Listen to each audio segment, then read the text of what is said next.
Racism in the Classroom by Jasmine Morales. Esther Lotta is a graduate of Davis High and is now a social worker at the UC Davis Medical Center. I came from a migrant background. My parents never went to school. My mom learned to read and write, but it was, maybe first, second grade in a village in Mexico. My dad did not ever learn to read. I took the basic classes. No teacher ever told me I could go beyond that. There were some teachers that actually, when I graduated, encouraged me to apply to work at Lucky's and things like that, so I wouldn't have to work in the field. Her daughter, Amanda, was one of the scholars in the program.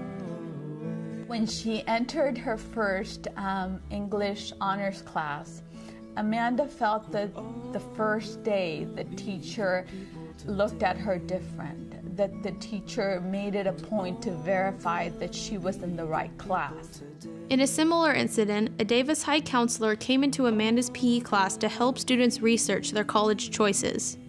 Amanda starts researching Berkeley, and the counselor comes to her and says, "Wait, what are you doing?" And she said, "Well, I'm looking at UC Berkeley and UCLA." And the counselor said, "Wait, but don't you know that those are schools that are really hard to get into?" And Amanda said, "Yeah, I did know that.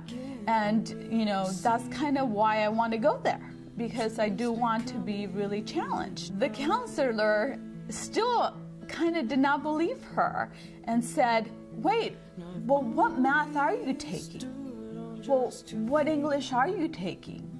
Still not believing that she would qualify to go to these universities. And she said, "Listen, my parents have gone to college. I know what UCs require. My dad works in UC Davis, and so I want to research UC Berkeley."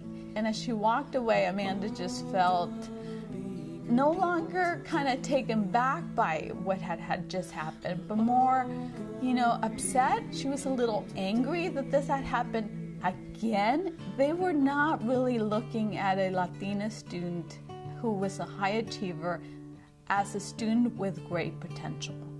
They were really looking at her the same way they looked at me. With the help of CSJ, Amanda came to understand why others sometimes held low expectations of her.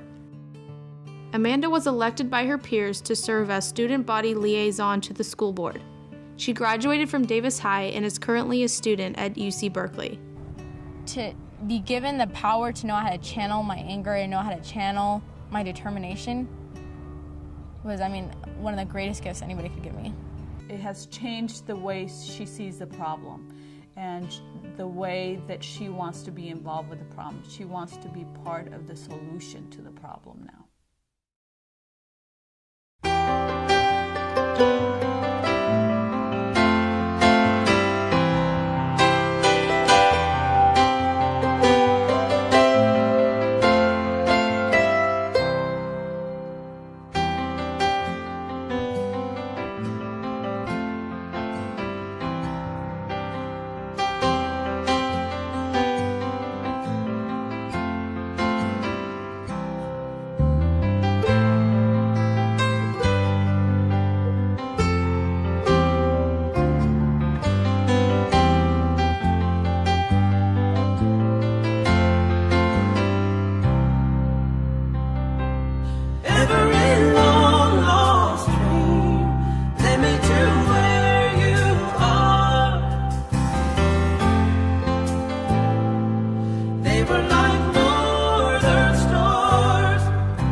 Into